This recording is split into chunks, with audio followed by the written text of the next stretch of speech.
noches, sean ustedes bienvenidos a su programa El Análisis de la Noticia. Es un gusto compartir y un privilegio informarles junto a Julio Talamonti. ¿Cómo estás, Julio? Muy buenas noches. Sandy, muy buena noche para ti, buena noche para usted allá también en casa. Hoy con 3 temas impactantes, la coyuntura nacional como siempre, pero a ver, Sandy, quiero que me expliques una cuestión. ¿Cómo es que en las cárceles teléfonos no, pero internet sí? ¿A qué nos referimos con esto?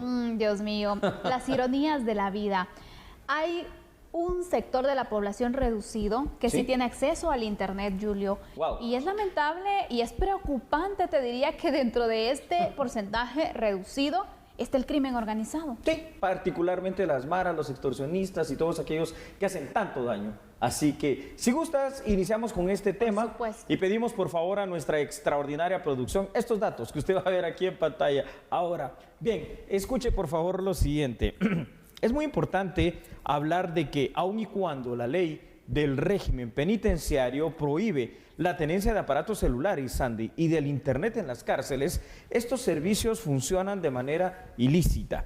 Esto pasa por lo permeable que es el sistema penitenciario guatemalteco, particularmente por el alto nivel de corrupción que existe dentro de él. Esto tiene que ser muy claro. Totalmente. Ahora, Sandy, correcto, si bien es cierto, por aquello de las reglas mínimas de Naciones Unidas, que a mí me gustaría discutir esa situación, ¿no? Los sectores de cada prisión cuentan con teléfonos monederos, estos igual pueden ser utilizados para delinquir. Toda llamada que salga de los teléfonos permitidos por el sistema penitenciario debería ser monitoreada y también debería ser grabada para poder controlar cualquier tipo de hecho delictivo. Pero es que lo sorprendente es que no se haya podido controlar el hecho del ingreso de teléfonos celulares y el hecho de las llamadas de extorsión desde las cárceles. Totalmente, Julio. Vemos entonces cómo han ido mutando la forma de poder así agenciarse de contactos estos delincuentes y poder cometer su objetivo, poder cobrar las extorsiones ahora por redes sociales. Es impresionante. Y de verdad, Julio, indigna esta situación. Así es. Porque entonces, ¿qué nos dicen las autoridades? Bueno, podemos bloquear la señal telefónica, pero el internet no. ¿Cómo explicar esta situación? Que no se tiene la tecnología, o qué pasa aquí, ¿por qué entonces, bueno, no tenemos llamadas, pero podemos utilizar el internet? ¿Formas de seguir delinquiendo existen? Existen. Yo te quiero comentar, sabes perfectamente, al igual que los televidentes, hace ya lejanos 11 años, cuando estaba tu servidor a cargo del sistema penitenciario, se implementó el bloqueo de señal celular. Ahora, de 11 años para acá la tecnología ha evolucionado de una manera muy, pero muy grande. Entonces, aunque en aquel momento con el bloqueo de señal celular se había logrado reducir en 62% el índice de extorsión, hoy por hoy lo que no se puede bloquear es el tema del Wi-Fi. Pero entonces, si no se puede bloquear el Wi-Fi con los aparatos que existen, que no han sido renovados desde hace 11 años, eso hay que decirlo y habría que ver cuáles continúan funcionando, Sandy. La pregunta es, ¿por qué se permite la instalación de Wi-Fi? Es decir, ¿cómo explicamos esto al público de a la medida? Sí, porque hay que recordar que hay diferentes formas en las que los privados de libertad utilizan el internet. Una es por medio de módems. Así es. Los cuales ingresan de una forma pues ilícita, pero también aquí vamos con los controles que se tienen para detectar esos módems, porque tampoco es que sean micros. No, y la instalación se mira, se nota. Exactamente. Entonces, aparte son las otras tipo antenas o routers que existen, que también existe esta situación y Dios mío, es impresionante. Aquí vamos entonces, falta de control, o qué hace que los reos tengan acceso a esta tecnología. A ver, Sandy, yo creo que estamos viendo cada vez más el colapso de este mal llamado sistema penitenciario. ¿Falta de control? Sí. ¿Falta de voluntad? También. ¿Falta de tecnología y falta de capacidad para poder bloquear? Sí. Pero ante todo lo que ya dijimos, es decir, el problema de problemas, si el gran mal de males tiene un solo nombre y se llama corrupción, es decir, cualquier forma de internet que pueda existir dentro de las cárceles entra, pero entra por la puerta grande, a la vista de los guardias, con la permisibilidad de las autoridades, prefiero las autoridades de cada una de las cárceles, con la permisibilidad de aquellos que están de guardias, de personal administrativo. Es allí donde tenemos que empezar a combatir este mal endémico dentro de las cárceles en Guatemala. Sí, porque imagínate, mientras las autoridades carecen de sistemas tecnológicos para poder detectar estas situaciones o estos dispositivos, bueno, los reos desde esa privación de libertad están accediendo a toda tecnología para Correcto, poder sí. ampliar su base de datos de víctimas. No, hombre, y ¿sabes qué es lo más impresionante, Sandy? Aparte de eso, como no se implementan programas de rehabilitación y de reinserción social, porque, a ver, hace 2 o 3 semanas hablábamos de aquellos reos que habían salido a hacer algunos trabajos alrededor de algunas cárceles del complejo de Farijanes, pero parece que ya se olvidó, parece que eso ya terminó. Es que eso debe ser continuo, constante, permanente, de todos los días, no puede ser solo para la televisión. Mientras no hagamos algo, y por eso yo insisto, la reforma penitenciaria pasa primero por sacar el sistema penitenciario del Ministerio de Gobernación, que es un monstruo que ya no lo puede manejar, crear ese instituto penitenciario único, independiente, construyendo las cárceles con la tecnología, con la forma, con la arquitectura penitenciaria que se requiere para el alto perfil, obviamente, criminológico que tenemos aquí. Y por supuesto, Sandy, si vamos a hacer cualquier tipo de celda, que simple y sencillamente no le pongamos, por ejemplo, conectores, ya que vemos que no podemos confiar todavía en el personal penitenciario, enchufes pues por el tema de la alta corrupción que existe.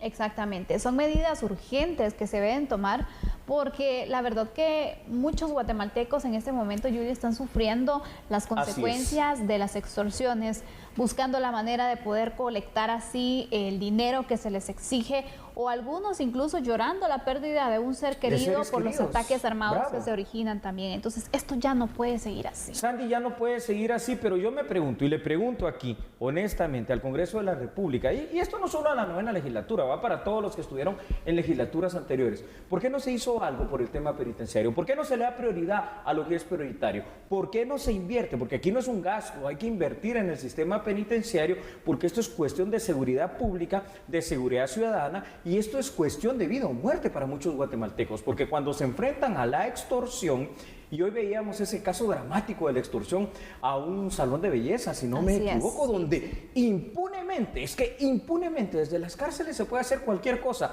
Dictar cuáles van a ser los hechos delictivos, a dónde y a quiénes se va a extorsionar, e inclusive dictar las órdenes de muerte, porque la pena capital, la pena de muerte, está saliendo precisamente de las prisiones del privado de libertad hacia el guatemalteco de bien. Es decir, no podemos hablar de seguridad en Guatemala cuando no podemos tener el control penitenciario. Y todo esto, Julio, el caso que mencionabas, por medio de WhatsApp, era que se estaba realizando o coordinando una entrega ilícita para... Por el Wi-Fi, ¿verdad? Que hay. Exactamente. ¡Qué terrible! Pero hay más datos, Julio, que quisiera que tú nos pudieras ampliar para poder de esta forma extender este análisis, que es interesante, pero que también es impactante. Tienes toda la razón, es impactante, es indignante, y ahí están los datos en pantalla. Síganos, por favor. Para los privados de libertad, Sandy, considerados de alta peligrosidad, como los pandilleros, como los imitadores, todo contacto con teléfonos simple y sencillamente debería estar prohibido. Esto nos lleva a reflexionar sobre cambios legales, inclusive. Sin embargo, se necesita, primero, la implementación de tecnología. Miren esas imágenes, ¿qué tecnología? Sí,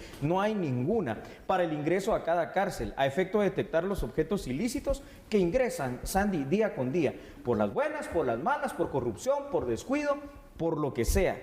Este problema, que es el principal generador del delito de extorsión en Guatemala, no ha podido, pero tampoco ha querido ser controlado durante años dentro de la realidad olvidada carcelaria. Hoy por hoy las extorsiones son el delito más cometido y de más incidencia en nuestro país. Lamentablemente, esta incidencia que tiene es altamente negativa. ¿Por qué? Porque cuesta vida. Solo mira esas imágenes, Sandy. El complejo penitenciario de Fraijanes tiene 5 cárceles, y solo cuando vemos la infraestructura, solo cuando vemos ese camino, vemos el abandono, el olvido, la desidia a la cual está sometido el mal llamado sistema penitenciario aquí en Guatemala. Es impresionante. Hay un punto que tú tratabas, Julio, y es, bueno, por una parte están los pandilleros que bueno, cometen muchas de las extorsiones también y del sicariato, pero por otra parte también están los imitadores. Es correcto. Quienes también utilizan entonces la misma estrategia que los pandilleros, porque se dedican a imitar precisamente, a darle seguimiento al modus operandi para disfrazarse de un pandillero. Y esto entonces es impactante porque cada vez tenemos o estamos siendo más acechados. A veces hay personas o comercios que son extorsionados por dos grupos criminales y hasta 3. Así es. Mira, ¿sabes qué es lo que pasa? que como hoy por hoy, número uno, y ya para ir finalizando, el delito de extorsión, el más cometido en Guatemala, el delito de extorsión, el más exitoso para los delincuentes en nuestro país, y el delito de extorsión al final de cuentas termina generando millones. Es que este es el verdadero negocio hoy por hoy de imitadores, de pandillas, de cada una de las clicas. Entonces aquí uno se pregunta, bueno, ¿qué es lo que tengo que hacer? Controlar el sistema penitenciario, construir mejor infraestructura, no permitir el ingreso de estos aparatos, bloquear la señal de telefonía celular, combatir la corrupción, crear fuerzas de tarea en contra de la extorsión, fortalecer la PNC, fortalecer la Guardia Penitenciaria y una reclasificación de puestos y salarios. Solo ahí estamos dando 9 ideas, pero con que simplemente una ya sería algo. Lo que pasa es que no se hace ninguna de ellas. Ninguna. Bueno, esa es una de las conclusiones. Y recordemos algo también, una de las razones por las cuales pueden cometerse estas situaciones también son algunos hechos de corrupción. Y hablando de este punto, vamos a tratar precisamente este flagelo. Después del corte, vamos a hacer la pausa y después trataremos entonces esta situación, la corrupción y el combate a la misma. Vaya, si le pareció dramático, terrible y tremendo el tema de las extorsiones, ¿qué le va a parecer entonces el tema de la corrupción? No cambie, recuerde algo, porque nosotros somos a la medida.